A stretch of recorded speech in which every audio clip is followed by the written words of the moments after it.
Rui Pinto está imparável. Vitória no Nacional de Estrada de 10 km mais disputado dos últimos anos e com direito a recorde pessoal em 28-21. Acho que só fui campeão nacional porque acreditava mesmo que ia ser campeão nacional, senão não seria. Uma carreira cada vez mais longa e repleta de bons momentos que o atleta de 33 anos quer continuar a escrever, com o sonho LA 28 sempre presente. Menos uns Jogos Olímpicos, acredito que ainda tenho esse objetivo. Vou manter essa motivação sempre extra para concretizar uma coisa que ainda não alcancei. Não percas esta incrível conversa com Rui Pinto no Tricast desta semana. E estava aqui a comentar com o Fábio, o Rui estava a demorar aqui a entrar e nós percebemos uma coisa, que é o Rui corre mais rápido 10 km do que consegue entrar no podcast na gravação.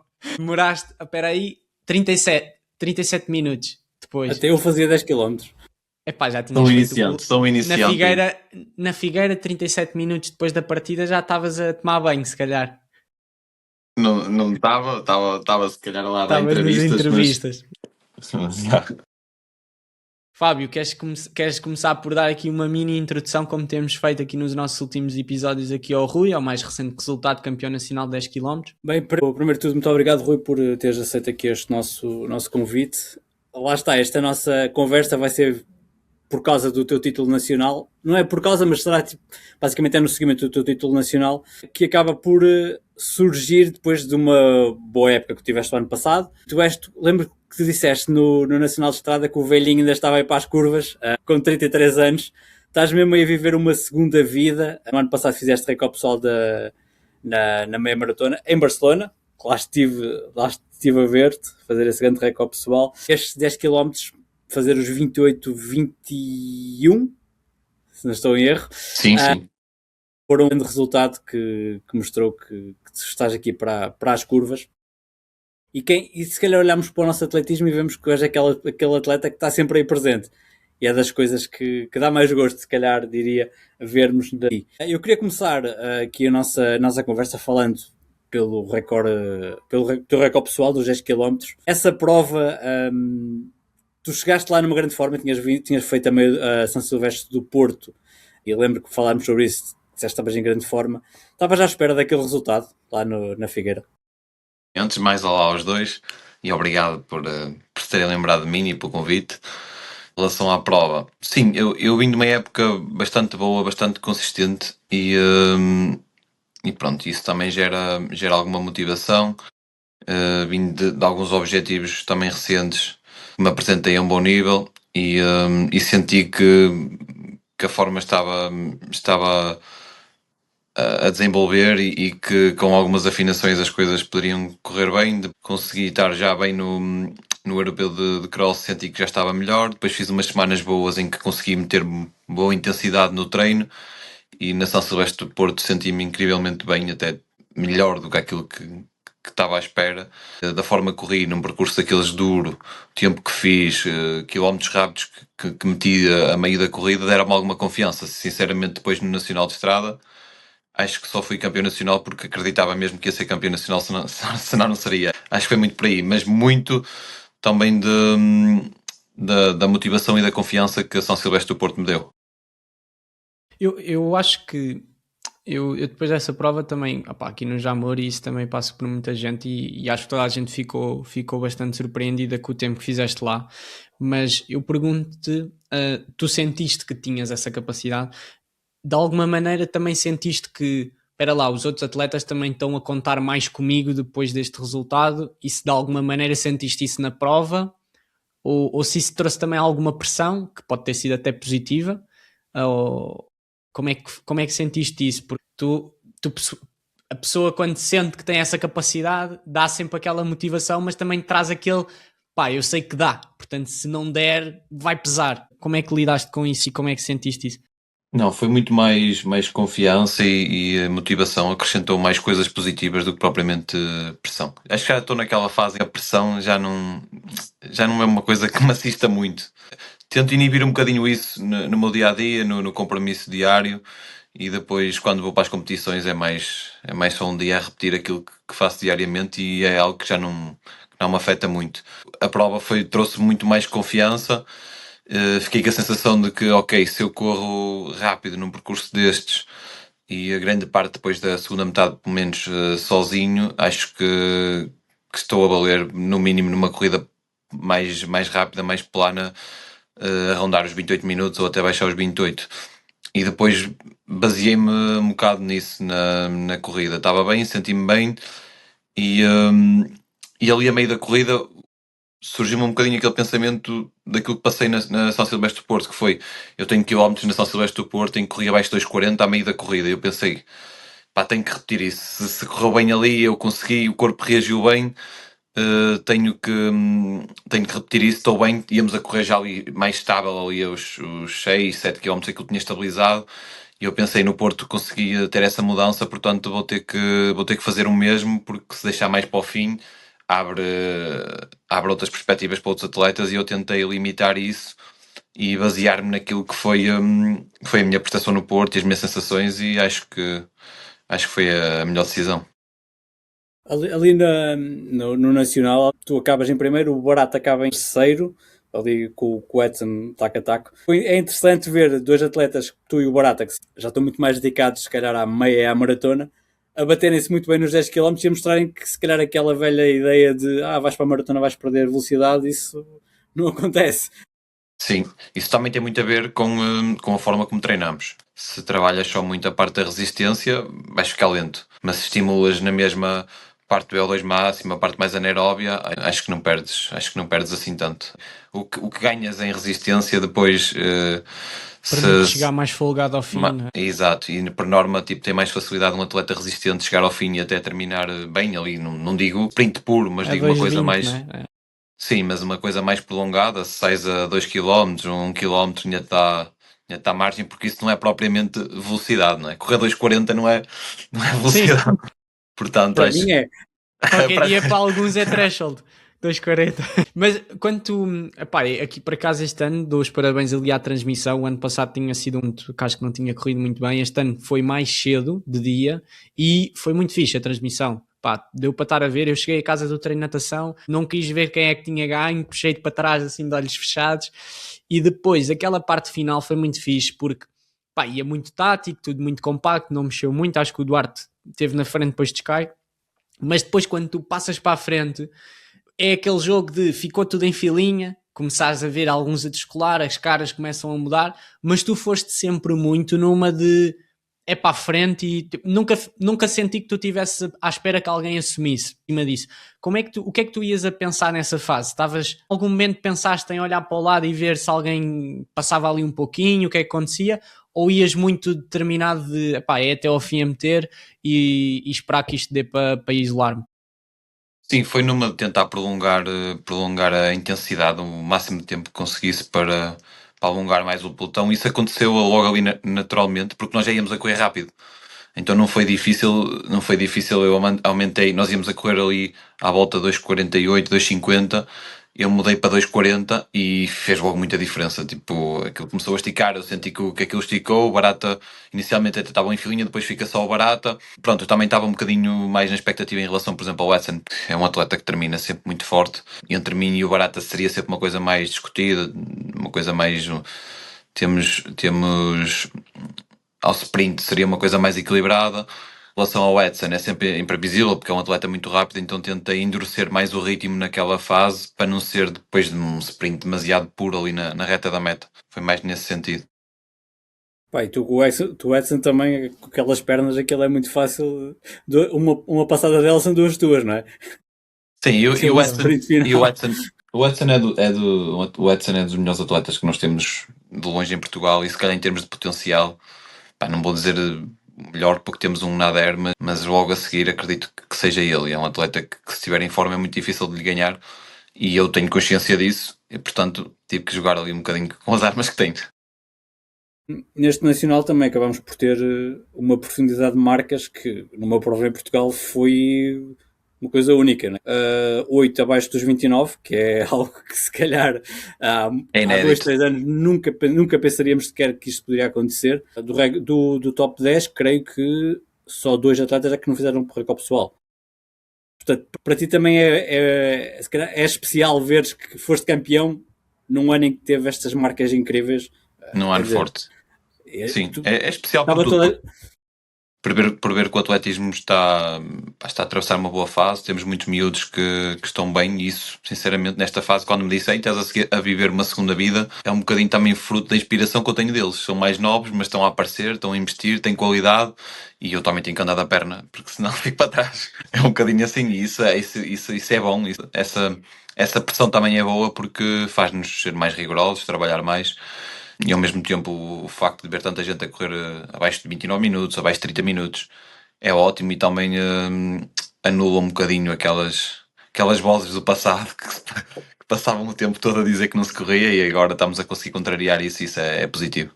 Eles continuam a dizer agora eu queria ver a na pistas, não tens agora atletas é na sapatilhas, pista. não é? Não, Sim. é a pista e as sapatilhas. Eles podem dizer o que quiserem, mas o que eu acho, a minha forma de estar é totalmente diferente, até mesmo quando terminar a carreira vai ser sempre muito mais numa de motivar do que tentar menosprezar o que os outros fizeram. E o que eu acho são isso é que o que mudou essencialmente foi o treino. A forma como se treina é muito mais eficiente, e ainda bem, porque é isso que se quer, é que as coisas evoluam. E pronto, estamos a colher os frutos de ter treinadores com mais formação, ter atletas que também já entendem mais o treino, e estão a colher os frutos pronto, dos tempos, da evolução. Eu queria ir ao treino, era um ponto muito importante para mim, porque acho que é a base depois dos resultados. Antes disso, eu estava aqui a ouvir-te a falar e tinha outra pergunta, que vinha mais na parte de como tu estás a abordar as provas, e como eu sinto que em umas provas, tu, apesar de não as ganhares ou poderes, eu sinto que tu estás mais preocupado com a tua performance individual, mesmo que isso signifique, pá, naquela prova fiz sétimo, mas avalio que eu fiz uma prova brutal e os outros tiveram melhor, mas aquilo foi uma prova brutal. E lembro-me do Nacional, que eu senti que tu acabaste e percebeste, ok, estou bem, e o mesmo europeu, obviamente o europeu tinha um nível altíssimo, fizeste uma excelente prova e também sais dali com a cabeça de foi top. E às vezes os atletas tendem sempre muito a pôr o resultado absoluto, do género, eu aqui é pódio ou foi abaixo. E às vezes um quarto ou um quinto também é um grande resultado. E eu sinto que tu estás um pouco nessa fase de perceberes, opá, às vezes um sexto ou um sétimo, tiramos muito sumo daqui e mais tarde ou mais cedo vai aparecer o resultado que as pessoas veem de pódios, etc. Como é que tu sentes isso? Se isto é algo que sou eu que tenho esta perspectiva, ou se tu próprio também sentes isso nesta fase da tua carreira? Sim, eu também, dependendo dos momentos e do compromisso, porque se eu estiver a fazer uma corrida em que não estou a correr só para mim, enquanto estou a representar o meu clube, eu tenho que fazer uma gestão com esse cuidado de não comprometer e de tentar ajudar o máximo. E tento fazer normalmente fazer essa gestão e primeiro tentar assegurar os objetivos do clube, porque é diferente eu ir correr para uma prova, sei lá, uma São Silvestre do Porto, em que eu posso arriscar à vontade, e se a coisa não correr bem é uma responsabilidade só minha, ou fazer isso numa competição, estou a representar o meu clube e queremos fazer o melhor resultado possível. Portanto, tento ter sempre algum cuidado e fazer a gestão para dar o máximo de pontos. E depois também eu também sinto o momento em que estou, por exemplo, no Nacional de Cross, por acaso tive uma semana difícil, eu estava a ficar bem, mas ainda não estava tão bem como estou agora, mas estava a ficar bem, estava tipo a subir de forma. E eu tive uma semana difícil, não me senti muito bem, então tive que fazer uma abordagem de conformidade com aquilo que era o meu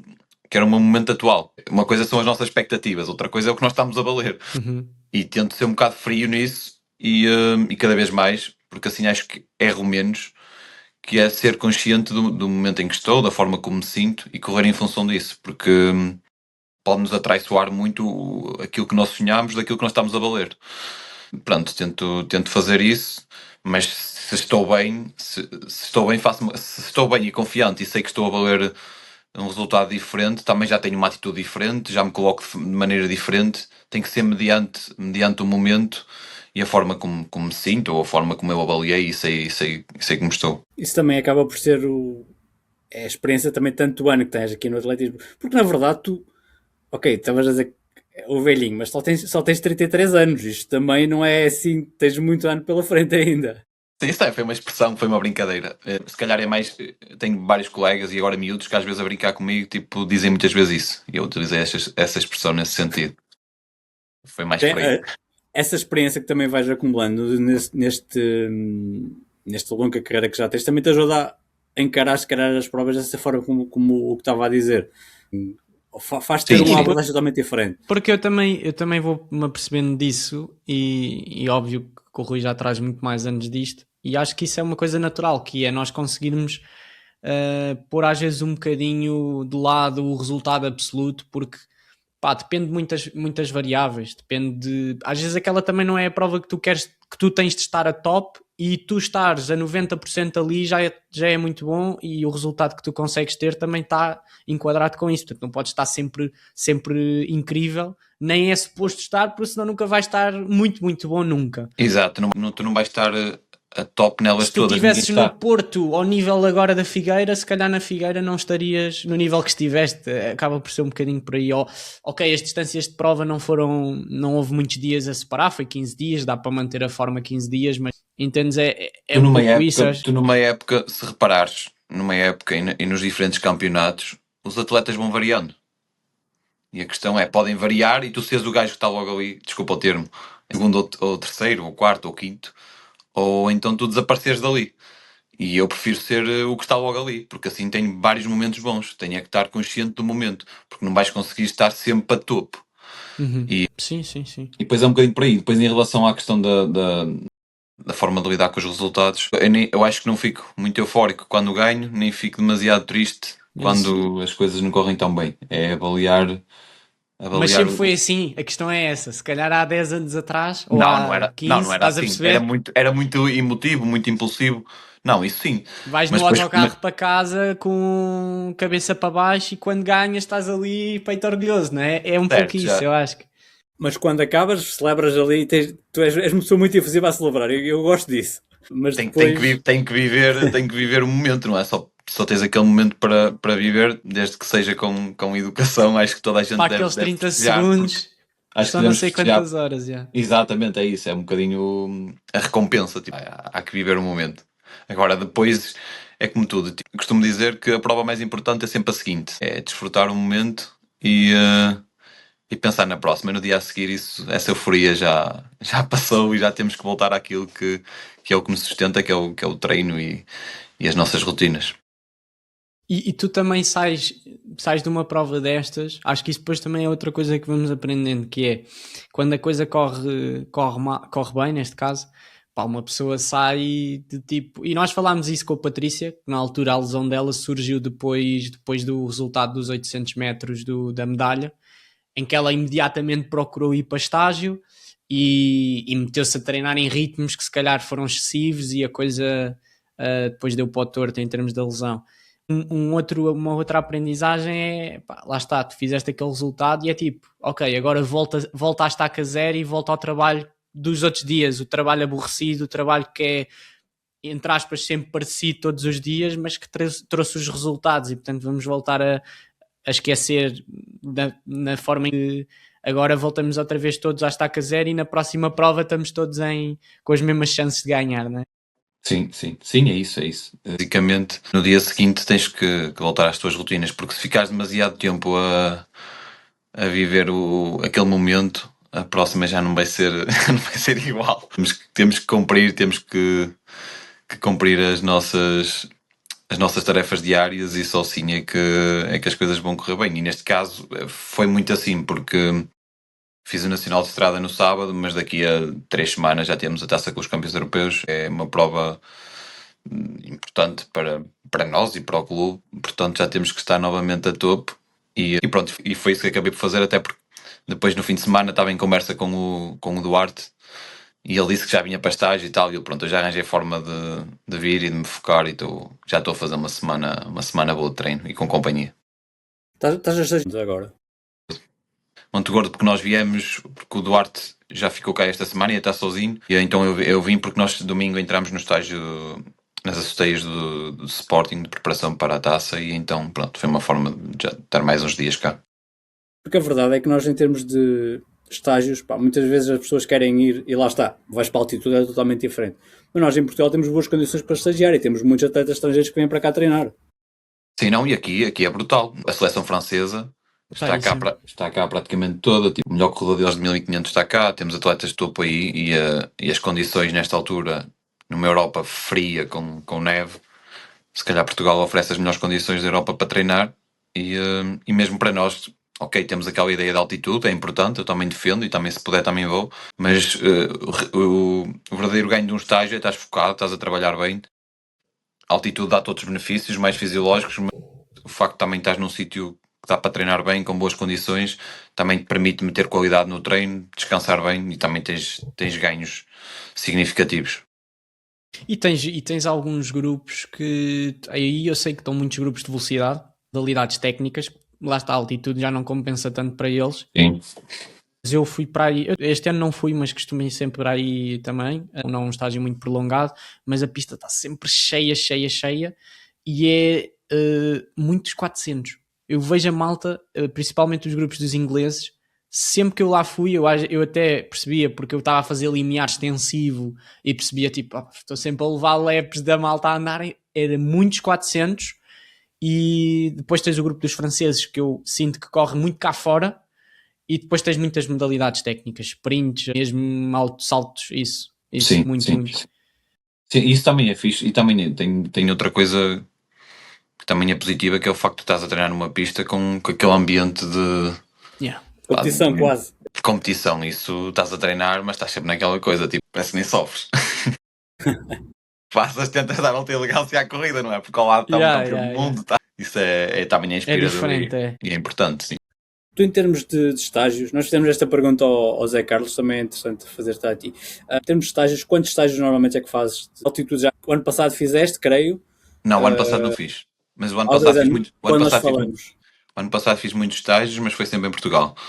Mas fiz umas boas semanas. Não sei, mas estágios de 1-2 semanas fiz para aí uns 6 ou 7. Lá está, é aquela coisa de estás totalmente focado no treino.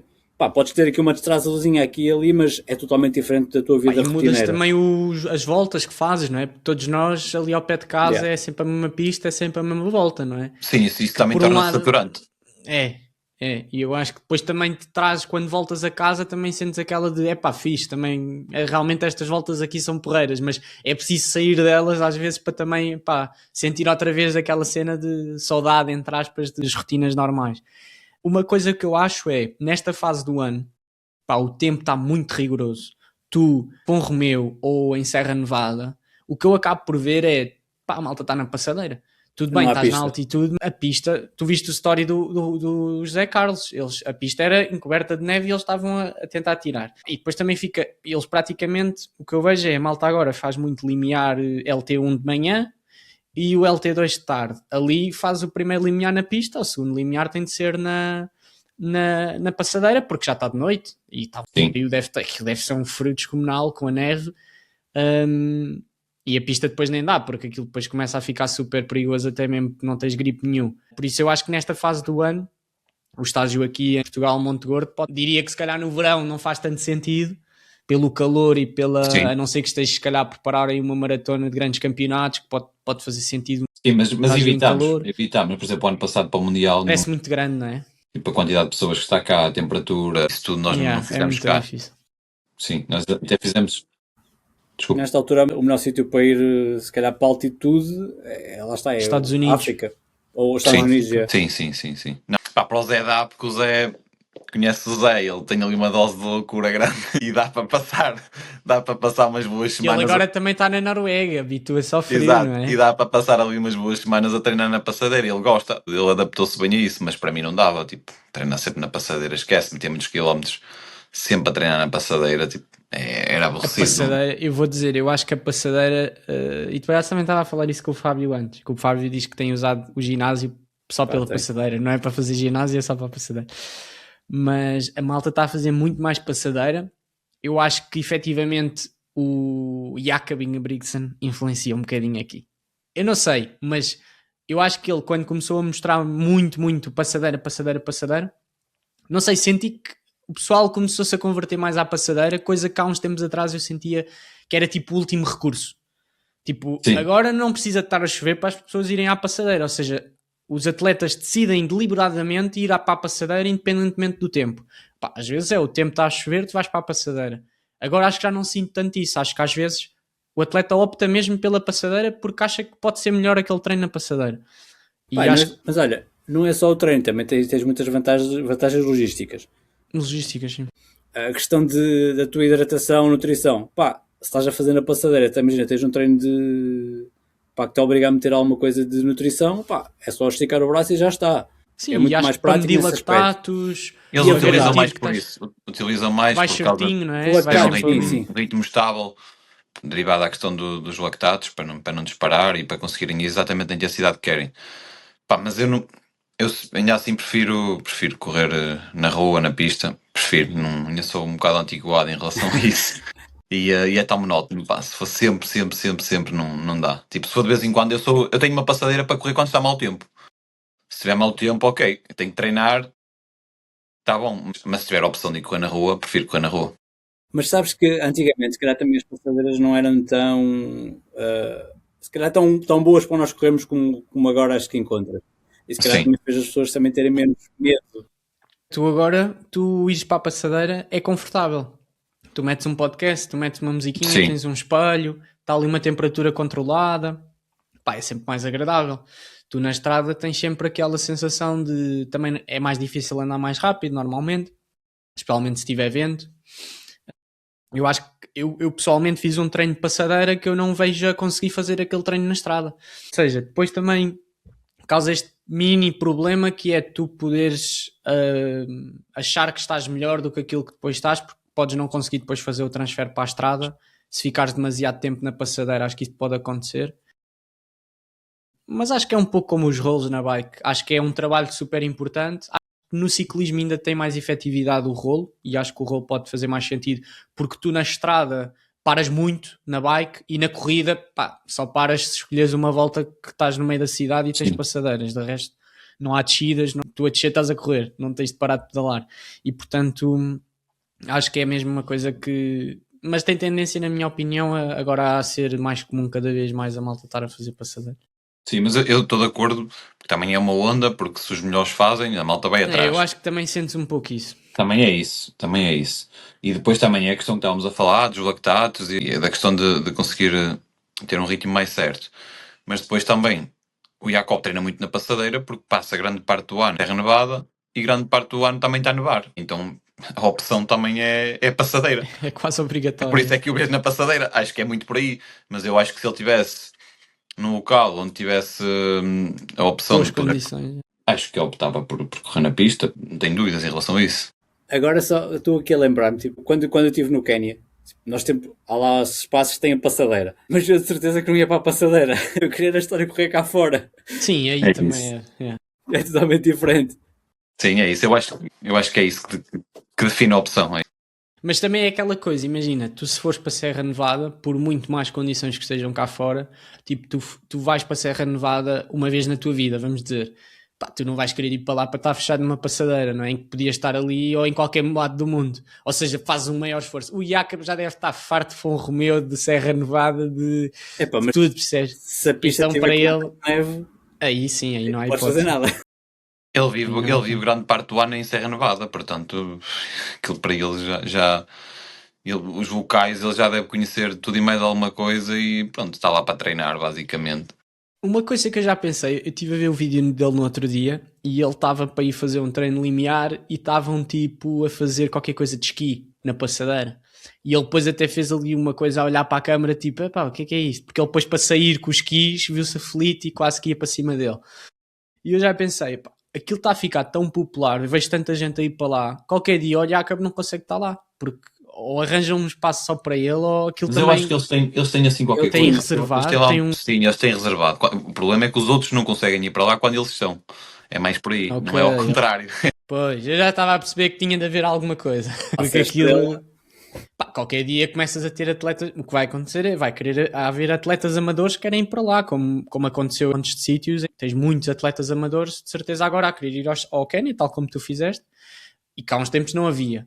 E aí não me parece haver uma grande limitação. Mas, por exemplo, em Serra Nevada é só aquilo. Portanto, se muita gente quiser ir para lá, é como Fon Romeu, tens uma limitação de... Não há alojamento, não há pista para todos.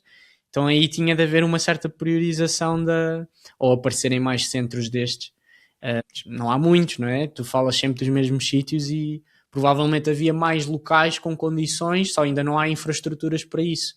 Eu acho que há Livinho, na Itália, Samoritz, Samoritz, que é associado a ser super caro, não é? que é caríssimo, sim. Algo muito caro. Andorra, mas Andorra... e aquele lá tens Marrocos também. E Frane. Também, que é 3.000, acho eu. Pá, temos de fazer uma cena na Serra da Estrela. Yeah. Uma pista, pá, ali já começa a bater. Já não é? está a quantos metros?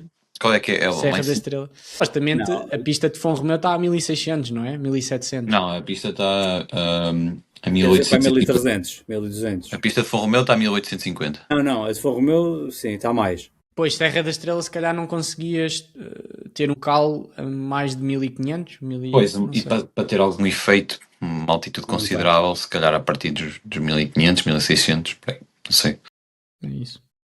Olha, estávamos a falar aqui do Jakob e lembro-me aqui de uma questão que é, ele agora está a passar por uma fase de problemas físicos que já se está a arrastar e pelo que eu li agora já não vai fazer a temporada de inverno sequer e se calhar só começa em junho, portanto é uma paragem enorme e tu tens tido sorte, vou-te aqui bater na madeira, de não teres tido problemas físicos, se tiveste um pouco menos graves. Tens algum segredo? O segredo foi O não ter tido os resultados que o Jacob teve. Yeah. Mas eu até trocava a passar no mal, de ter ganho o que ele já ganhou, não havia problema. Epá, os ritmos que o homem anda, aquilo já é mais provável que mais do que normal que ele tenha parte, mais do que normal que ele é mais do que normal que ele tenha problemas nesta fase, porque começou a treinar com cargas elevadíssimas desde muito novo e em algum momento aquilo ia ter que começar a ceder. E acho que é o que está a acontecer. Falando de ti em particular, é que tens alguma estratégia para, ou olhas para o que tu fizeste nos últimos tempos que te permita perceber, ok, foi por causa disto que eu não tive assim um grande histórico de problemas físicos? Eu acho que é o facto é o teu estilo. Eu acho que tem a ver muito com o teu estilo de vida, os cuidados que vais tendo diários, de sono, de alimentação, mesmo o próprio treino. Por exemplo, agora acho que treino de uma forma muito mais inteligente, não treino de estar sempre a agredir. Tive uma fase em que já foi mais assim e depois até sentia que não rendia tanto.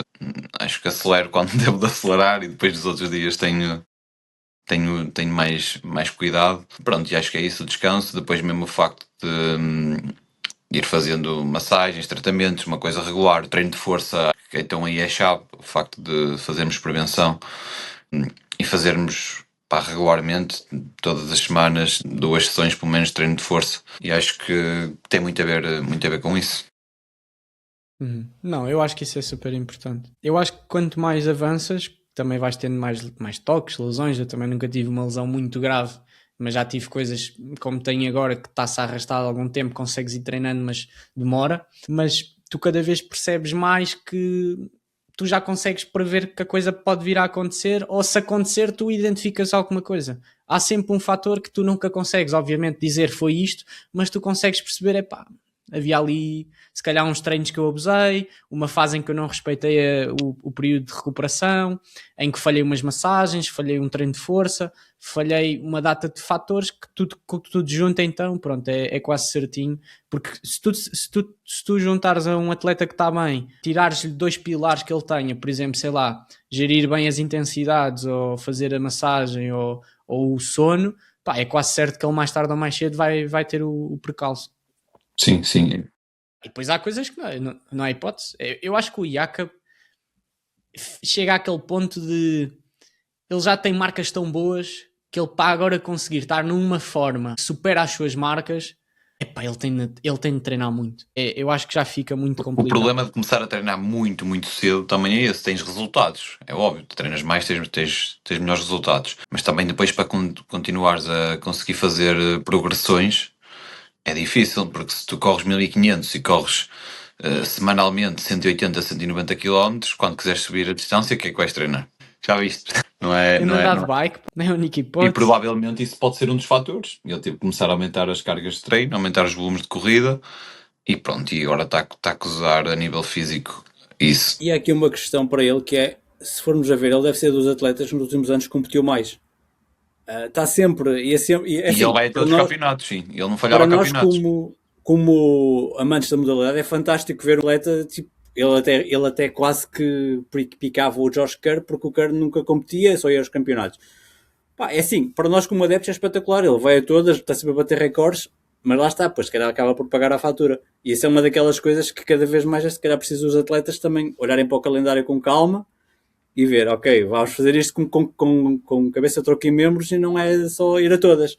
Tem que fazer tem que fazer uma gestão de carreira, uma gestão de época, uma gestão de forma, sem dúvida. Ele, se me disseres ao nível do caráter, de ser um campeão, ele é incrível, porque ele tem essa capacidade de ir a tudo, com a mesma atitude. Ainda agora, o que ele fez em Tóquio foi inacreditável, superou as minhas melhores expectativas, ver um atleta daquele nível a sujeitar-se àquela situação, mas ele foi à luta, tentou, acreditou até à última e as coisas não correram bem e no passado meia dúzia de dias ele estava outra vez na pista com essa entrega. Pá, isso é brutal, só que ao mesmo tempo tens que ter a capacidade e o discernimento de tomar boas decisões para ti e para a tua carreira.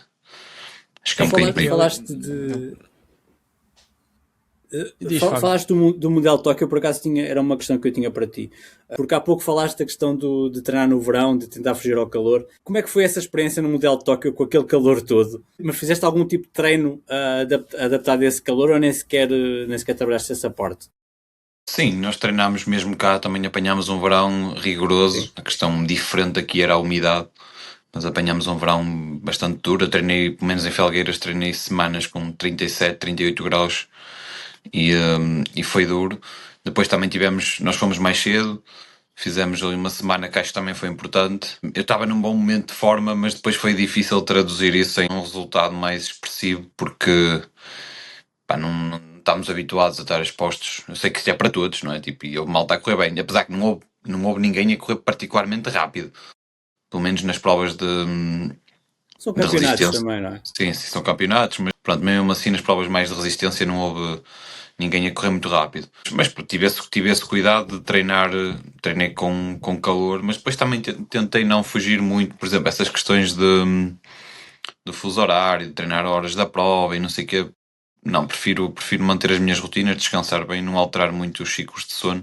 Depois a adaptação foi o ir mais cedo, o adaptar-me lá, e acho que isso funcionou bem e fui perfeitamente adaptado para a competição. Há bocado, o que eu ia dizer era... estavam a falar do Josh Kerr e também, epá, eu nos rolos vou acompanhando os canais da malta. Não sei se viram a rotina dele pré-treino de pista, não sei se acompanharam isso, mas eu curti imenso de ver. Portanto, o que é que ele fazia? Ele tinha um treino de pista, vamos supor às 10 da manhã, então ele acordava tipo às 5:30 da manhã para simular tipo a distância que acorda mais ou menos para a prova e fazia tipo o ritual todo dele pré-prova de... Pá, ele fazia uma milha todo vestido, pá, super lento, tipo a 6 o quilómetro ou 5 e tal, para acordar o corpo. Depois fazia uns drills técnicos e tal, ia tomar o pequeno almoço, pá, e depois preparava-se, ia para a pista e fazia tudo outra vez, o aquecimento de pré-prova e não sei o quê, e depois fazia, pá, o workout foi 10 de 400, tipo para 55 ou 56 segundos aos 400. Epá, e eu fiquei tipo, ok, eu não tinha essa noção, mas este atleta, não sei se ele faz sempre aquilo ou se foi para o vídeo, mas percebi tipo, ao nível que esta malta está, tipo Josh Kerr, Ingebrigtsen, senti aquela sensação de isto é mesmo já comparado quase àquelas modalidades, tipo, não sei, tipo o boxe ou outras em que começas a criar rituais e acho que já foi tipo um nível extremo de preparação, do género, tu acordares às 6 da manhã com um treino às 10 da manhã e acho que o Ingebrigtsen já está quase nesse patamar de, não sei, eles já começam quase a ter de mostrar coisas que são irrealistas para a maioria das pessoas. Sim, também não... Não, fala tu. Por exemplo, tu, como maratonista, eu pelo menos eu faço muito mais maratonas e pelo menos já ali sempre um treino longo, que eu gosto de fazer tudo, para começar o treino longo à hora que vai ser a prova, de tomar o pequeno almoço à hora certa, e para criar uma rotina, pelo menos testar uma vez essa rotina para ver se funciona. Não sei se terá sido Mas pelo esse que eu caso. percebi, ele faz aquilo em todos os treinos de chave de pista, estás a perceber? Também tem tempo, se calhar. Tanto que havia ali uma parte em que ele dizia: toda a gente quer os meus resultados, não é? Aceitava assinar um papel para ficar no meu patamar de resultados, ou quase todos. Mas quando sabem o que eu faço para chegar àqueles resultados, depois ninguém aparecia. Estás a perceber? E ele também dizia: pá, a imagem daquelas lendas da NBA. Exatamente, era essa a vibe que eu queria passar, do género. Eu estava a ver aquilo e eu estava tipo a associar, porque no atletismo não há tanto isso, mas eu estava a associar aquilo já mais a uma modalidade tipo boxe, ou uma modalidade tipo cá aquele documentário em que ele mostra a vida toda e depois... Ou seja, uma coisa que tu vês e ficas tipo, pá, isto não é tipo normal, isto é uma cena que sai um pouco da curva, não é? Mas sabes que os melhores são malta obcecada e faz coisas diferentes. E é isso que tens de pensar, a malta mesmo realmente obcecada e que faz coisas que são inacreditáveis. E eu não duvido não duvido que isso aconteça e que ele faça. Muitas vezes metes na cabeça que aquilo é importante para que tenhas um resultado, e se num dia não fazes e o resultado não sai, mentalmente a tua cabeça vai dizer, pronto, tenho que fazer isto. Mas olha, isso desses rituais, tens muita malta da velocidade que faz coisas tipo, sempre iguais. O Noah Lyles, por exemplo, aquela cena do salto que ele dá, ele tem de o fazer. Lá está, se calhar é mental, mas se estás habituado a fazê-lo, fazes. Eu achei piada porque imagina, quase que parece... Porque imagina, parece que não, o atletismo ainda não está numa dimensão, nós estamos a falar de combate de boxe, estamos a jogar para 100 milhões, um combate, 70, 80 milhões o contrato. E aí também acabam por ser modalidades em que se calhar esses pequenos detalhes podem ter um impacto talvez maior, não sei. Foi interessante mais na perspectiva de que acho que também para a modalidade em si também traz um certo... Eu vejo aquilo e fico, quando o vou ver na prova, parece que tens outra dimensão da coisa. E acho que o facto, por exemplo, do Jakob também estar a partilhar isto das lesões e mostrar, traz-te outra dimensão. E eu acho que eles, os dois, por exemplo, quando tiveram aquela picardia, trouxeram muita dimensão ao atletismo é o duelo, estás a ver? Uma coisa que raramente vês. Eu acho que eles tentaram criar isso, eles também depois tentaram criar isso. Eu acho que no fundo ali, não sei se aquilo ali uma rivalidade real. Agora entenderam que aquilo pode ser importante para eles e gerar essa... mediatismo. E gerar esse mediatismo, acho que é um bocadinho por aí. O atletismo até precisa disso. Era ok, exatamente.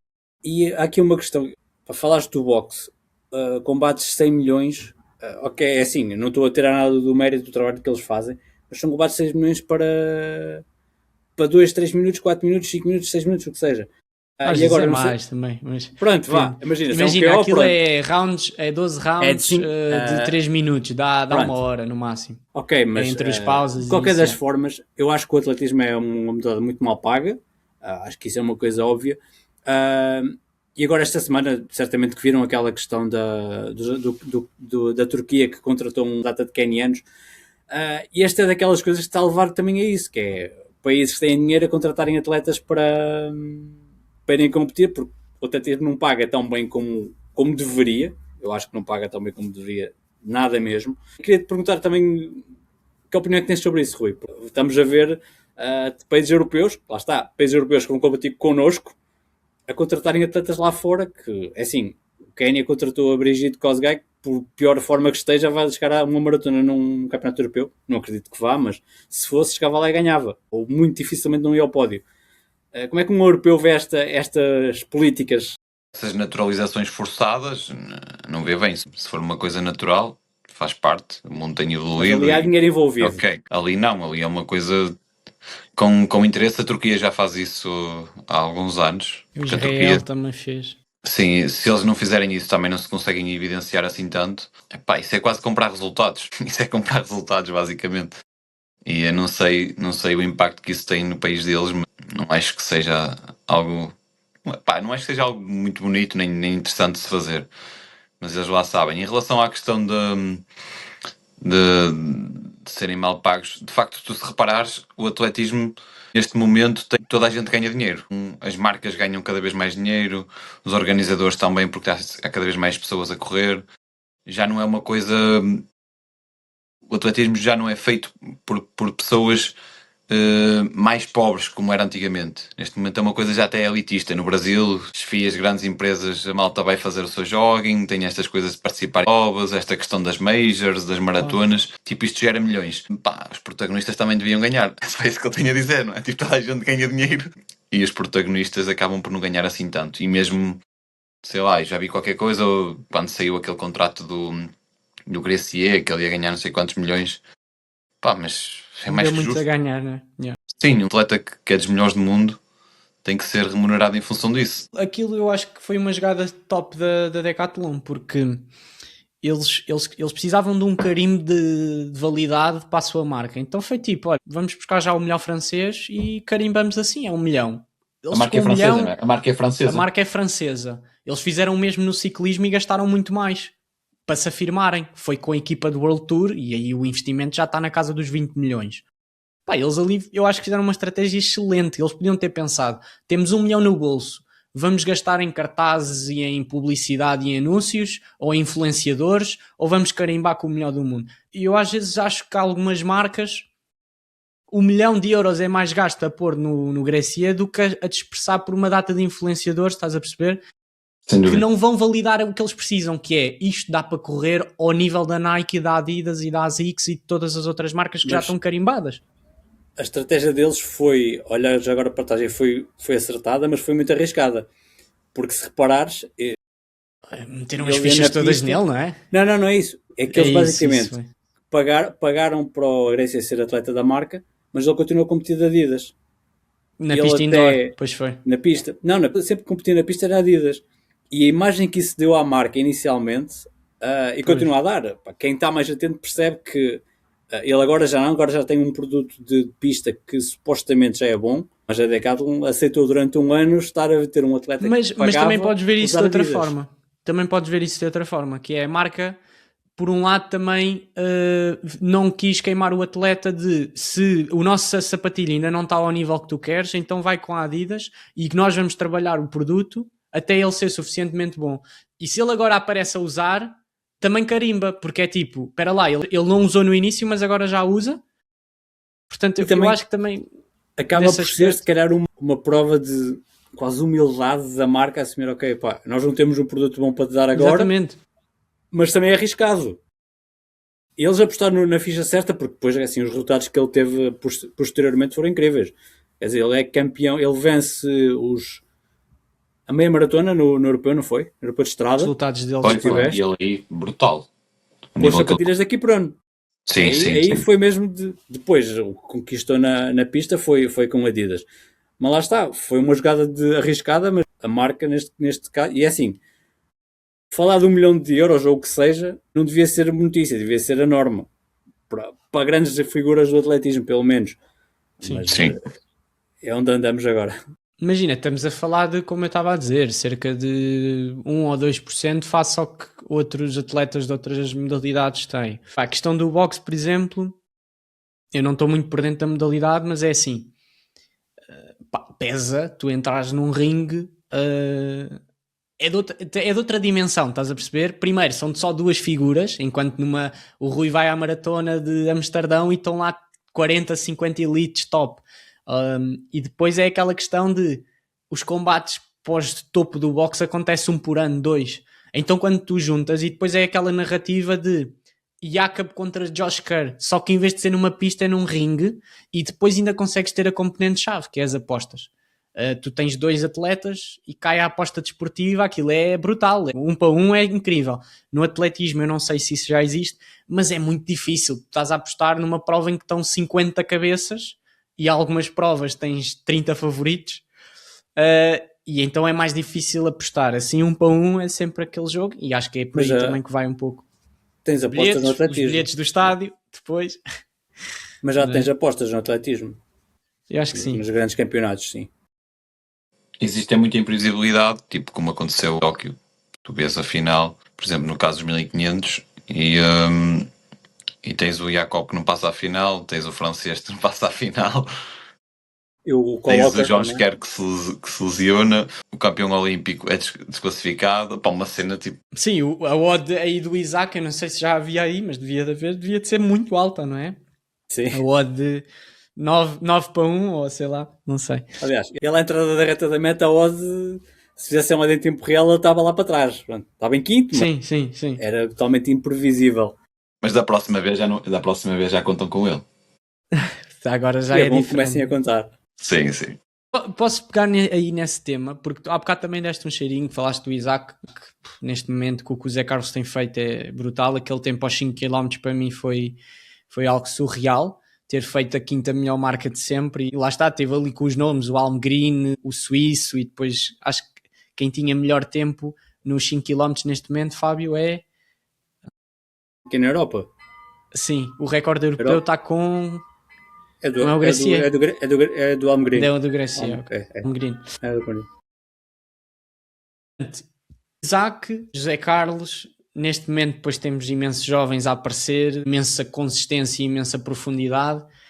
Sentes que isto está a criar efeito de, espera lá, Portugal passou de estar realmente numa decadência de resultados para agora estarmos a poder ser um país de referência, ou seja, em campeonatos chegamos e já não chegamos só para aparecer, chegamos para medalhas e para marcas. Como é que tu vês isto? Tem sido uma pergunta que nós temos feito a muita gente. E de que forma é que achas que isto pode até, ou seja, a alavancagem que isto pode vir a chegar?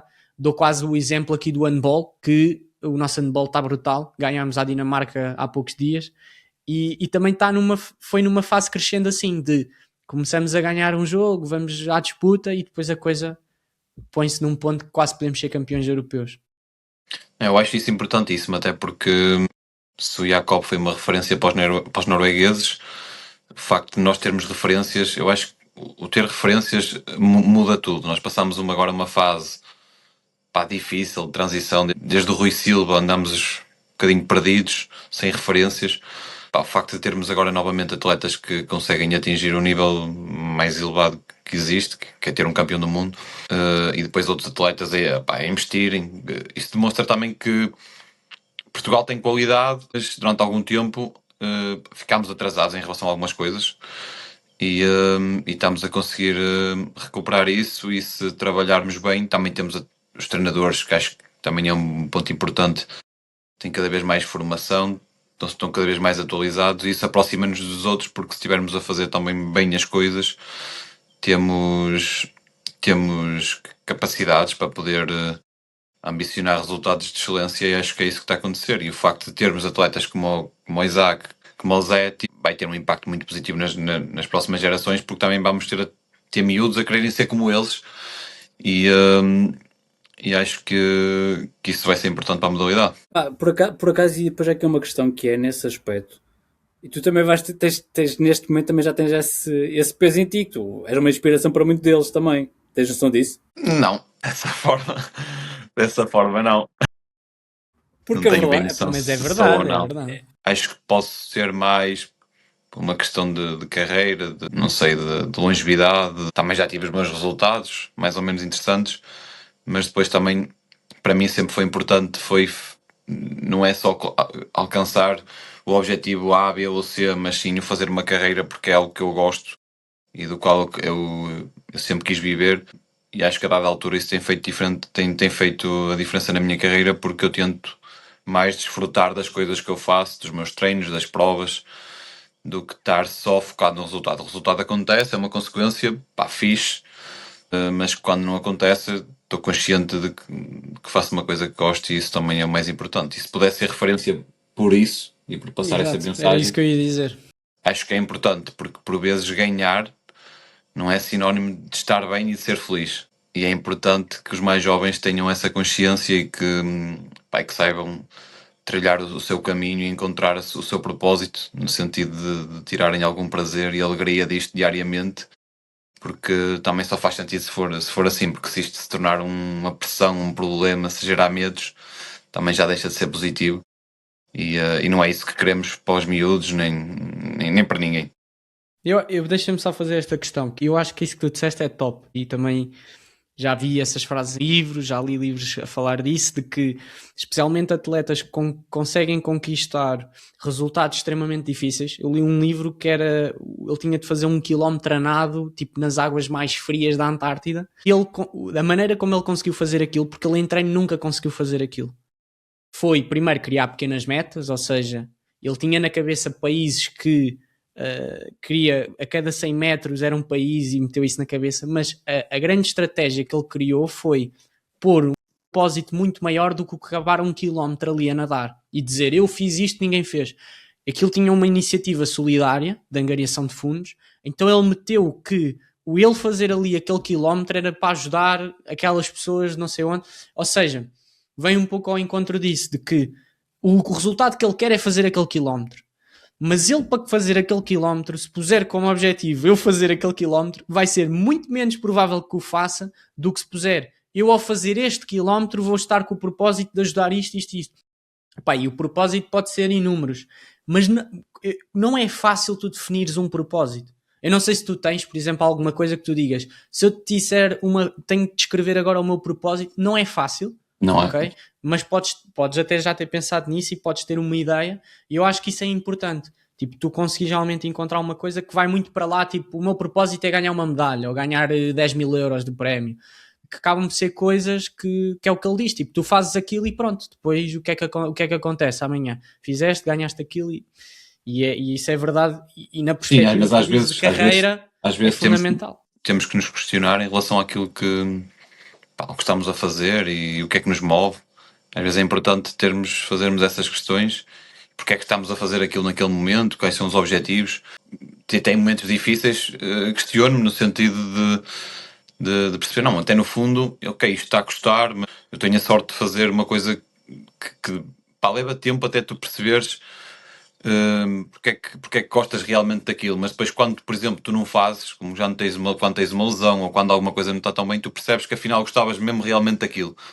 E isso já me aconteceu. E depois tentas-te agarrar a isso, depois também, sei lá, tentar construir alguma coisa que, se eu puder contribuir de forma positiva para a modalidade, é algo que me vai realizar.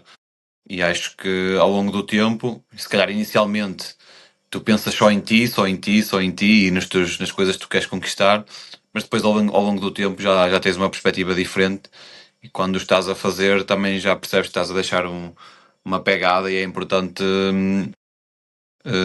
deixares algo positivo e que, pronto, e que de alguma forma, como vocês disseram, sirva de exemplo e dê para inspirar outras pessoas.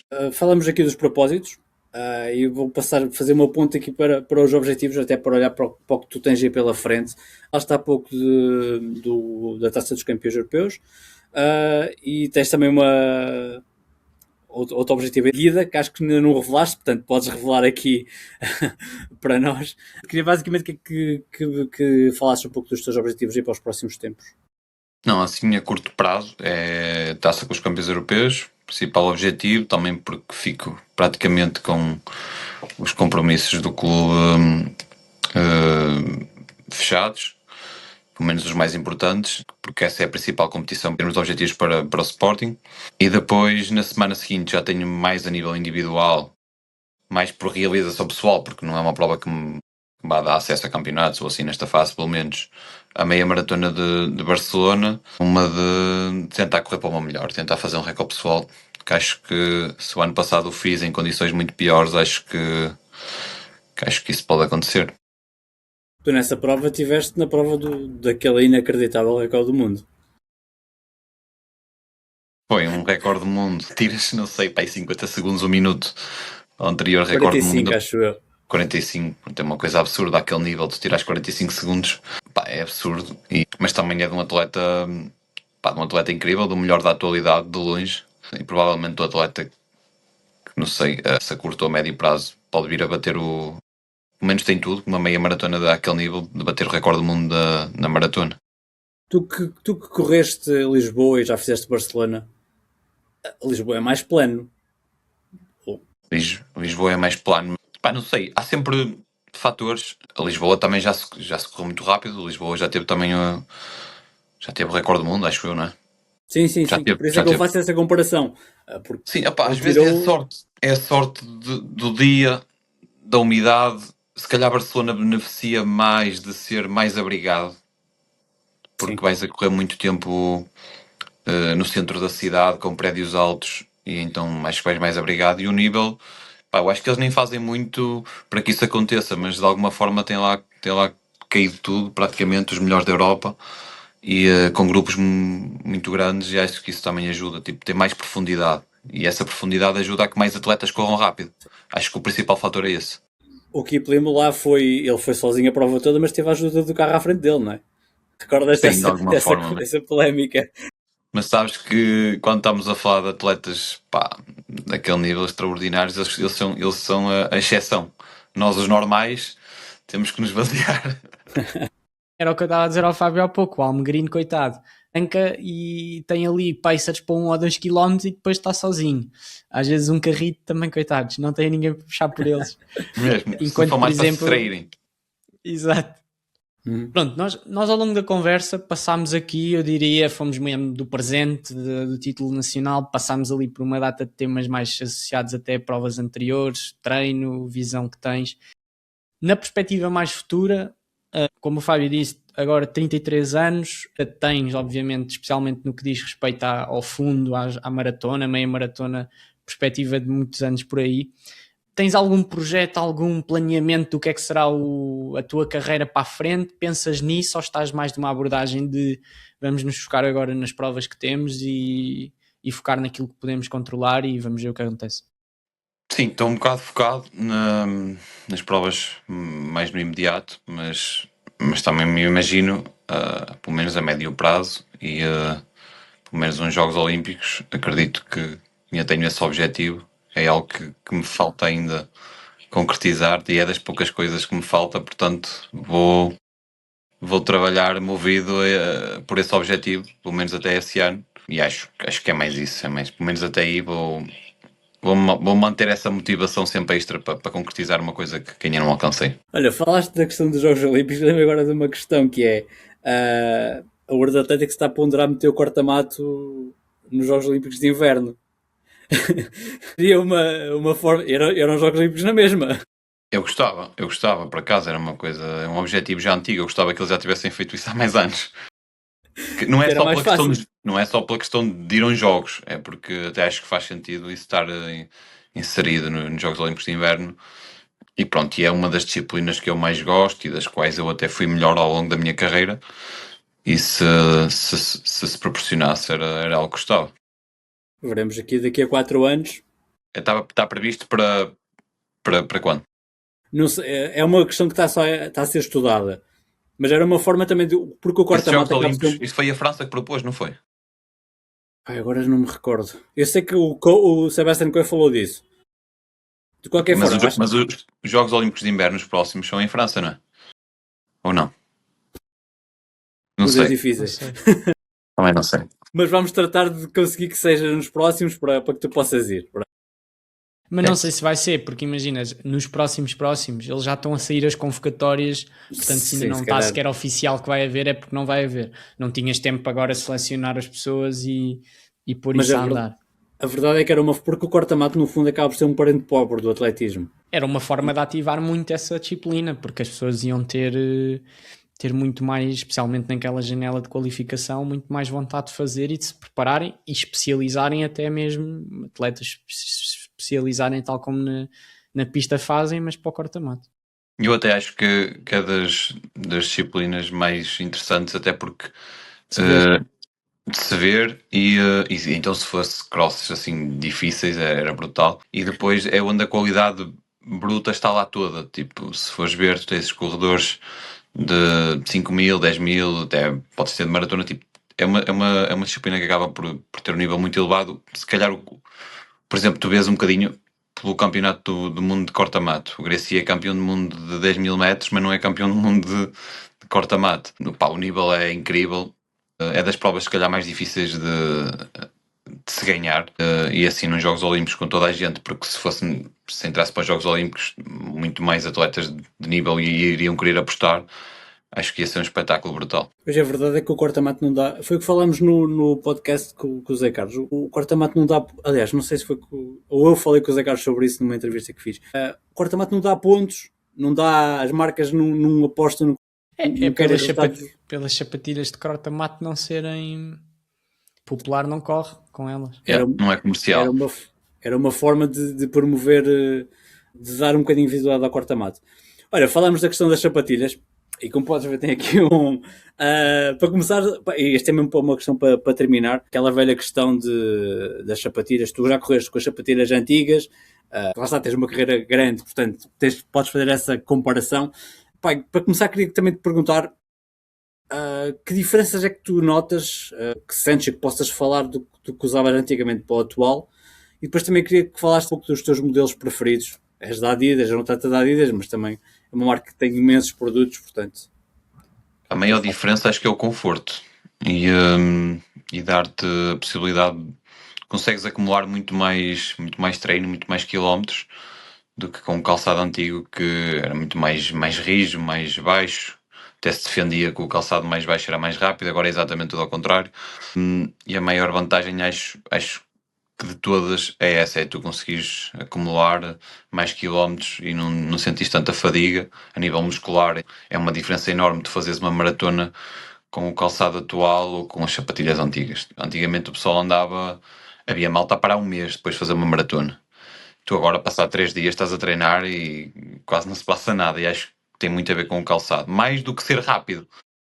Se não acumulas tanta fadiga, pronto, tiras partido disso, acabas por ser mais Consegues ser rápido, rápido. lógico. Mas não é essa patilha que dispara sozinha, tipo, o pessoal tenta vender essa imagem. Acho que é muito mais por aí, é o conforto. Mas assim como as sapatilhas, tudo evoluiu. Não é tipo um piso de um campo de ténis evoluiu, as pistas da Fórmula 1 evoluíram, tipo, tudo evoluiu, mas as sapatilhas é que é discussão. As E a raquetes verdade, evoluíram, tudo evoluiu. e a verdade é que, imaginando, até o próprio piso do asfalto de uma cidade evoluiu. Uma Portanto, vai tornar-se organização, sempre. uma organização tem cuidados de fazer, de escolher as melhores estradas, porque antigamente até era mais difícil de ter os percursos mais planos, de ver o sentido do vento. Pá, tudo isso, tudo junto, proporciona provas de um nível totalmente diferente. E depois resumir isso tudo a umas sapatilhas, acho que não faz muito sentido. Sim, até porque as sapatilhas já vêm muitos anos. Portanto, as Vaporfly apareceram o quê? Há uns 6, 7 anos? Se calhar Sim, por aí. Não sim. mais, foi 2016, foi há 10 anos. Há 10 anos, portanto, e quando apareceu o primeiro modelo já era muito bom, ou seja, aliás, até há pessoas que preferem modelos iniciais face ao que já há de algumas sapatilhas atuais. Especialmente na gama da Nike, aquele primeiro modelo, há muita gente que gostava de ainda poder rever esse modelo Aquilo agora está tão evoluído que é difícil eles conseguir, também chega a um ponto que começa a ser difícil. difícil melhorar. Às vezes não muda quase nada, tipo, coisas mínimas. Só para dizer que lançaram um novo modelo. Muitas vezes. Sim. Pensei que Não, estavas a só dizer que a Adidas, pensei que estavas a dizer que a Adidas lançou agora o novo modelo. vai lançar. Não, mas normalmente as marcas lançam novos modelos muitas vezes. É só para dizer para manter a presença no mercado, basicamente. Tocam uma coisa aqui, outra ali e lançam um novo modelo. Por exemplo, Sim, a Adidas, nesse aspecto, as Pro 3 para as Pro 4 foi uma mudança muito grande. E eu sei que tu gostas desse modelo, por acaso. Eu não gosto, não consigo. porque isso depois também é muito individual. A forma de Exatamente. correr cada um, o peso, muitas variáveis. E para mim, uma corrida mais pesada e assim acho que me adapto melhor a este calçado que é mais. Acaba por ser um bocadinho mais confortável, não é tão reativo. As três são mais rijas. As como eu sou um bocado mais pesada, a minha corrida é mais pesada. Eu beneficio um bocadinho mais deste modelo e foi as sapatilhas mais incríveis que já calcei até hoje. E desde a primeira vez senti muita diferença, muito confortável com elas. E em relação a isso, tinhas feito essa pergunta para não deixar fugir. São as minhas sapatilhas de competição, pá, para qualquer distância, só não faço corta-lado com elas, porque se correr 5 Podes. km, se correr 5 km corro com elas, correr 10 também, meia, maratona, e pronto, basicamente para competir uso as Adidas Pro 4 e para treinar maioritariamente as Boston 12, 13 para rolar. E pronto, e assim para brincar de vez em quando um treino mais lento, as SL. Pronto, depois os outros modelos uso mais para ir ao ginásio. Para correr, uso corrida contínua, são as Boston 12 e 13, praticamente sempre. Isto é uma coisa boa, porque assim a malta descomplica. 3 modelos, podes fazer aqui uma rotação de sapatilhas. Muitas vezes, é assim, eu vou falar contra mim, mas pronto, eu tenho muitos, mas é totalmente diferente. Mas é fácil, com 2, 3 modelos, fazeres uma rotação de sapatilhas sem estar a complicar demasiado. Sim, E lá sim, está, é sim. aquilo que disseste há pouco, é tudo muito individual. Sim, Funciona para mim, não funciona para ti, para o Hugo também não. Sim, acho que é isso. Eu pessoalmente gostava um pouco mais para provas de 10 km. Eu tinha as 3, as Adidas, agora competi com as 4 e acho que para 10 km ia mais para as 3, mas para uma meia maratona já me via mais calhar com as outras, por isso que tu dizes, que é mais soft, é mais confortável, e especialmente eu que faço uma meia maratona depois dos 90 a pedalar, acho que ainda se vai notar mais isso, o conforto, e pá, tu não queres uma sapatilha tão reativa, porque também não andas a ritmos tão rápidos, especialmente num triatlo. Mas olha, pá, acho que foi top. Fechar aqui também com o tema que muita gente gosta, que é as compras, é para ir gastar dinheiro, saem daqui e compram já 2 ou 3. Hoje só podem comprar Adidas, estamos aqui com o Rui. Yeah. Mas olha, agradecer, dizer também que este é o podcast 99 e o próximo é o 100. Eu tenho aqui uma ideia de poder haver aqui uma iniciativa de vocês que nos estão a ouvir poderem participar neste próximo podcast. Irei pôr um conteúdo também a explicar a minha ideia e, portanto, vocês que nos assistem várias vezes poderem aqui também participar no Tricast 100. E pronto, agradecer aqui ao Fábio mais uma vez, nosso 4º episódio. Prometemos que o nosso convidado seria este episódio seria de sair dos 1500, cumprimos. Pá, acho que o próximo tem de ser técnico. Tem de ser alto, com vara, Também merecem. salto em comprimento, um levantamento de peso, não sei. Temos de ir para as partes técnicas para tentar explorar outros temas. Acho muito bem, porque também o atletismo, nós gostamos da parte da corrida, mas acho que o atletismo também merece, é preciso também dar voz a aos saltos, à velocidade, que até é um lado muito espetacular da modalidade. Há muita gente que barreiras, por exemplo, os 400 metros de barreiras, é uma disciplina que está cada vez mais na moda por causa da Sydney, da Fenke, do Alessandro dos Santos, do Warren. Portanto, acho que temos de fazer isso, que vamos tornar isso realidade, certamente. Rui, obrigado. Um bom treino, um bom estágio, uma continuação de boa época e tudo bom para essa continuidade de 2026. Muito obrigado eu e um grande abraço para vocês os dois. Tchau, tchau. Muito obrigado. Até a próxima.